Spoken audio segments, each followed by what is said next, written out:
Si Mari, nasa kanya na ang lahat. Kagandahan, kayamanan, ngunit hindi ang kalayaan. Napakaganda mo. Ang ganda ng leg mo. Ako lang ang pwedeng humawak dyan. Ayoko magkaroon ng anak. Anong ibig mong sabihin? Ikukulong mo ko pagkatapos kong manganak.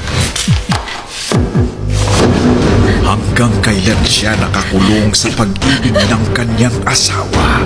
Nag-report ako sa police station pero wala ring nangyari. Marami na akong pinuntahang lawyers. Wala ni isang pumanig sa akin dahil kinausap na ni Franco ang mga yun. Ano bang masama kung maging selfish ang pagmamahal at pagpapahalaga ko sa'yo? Ganun naman ang lahat. Ang gamitin ng kapangyarihan para durugin ang asawa. Kapag hindi na tama ang pagmamahal, talagang nakakasakal. Tandaan mo to. Ang mama mo na pinakamamahal mo ay nasa akin. Franco, parang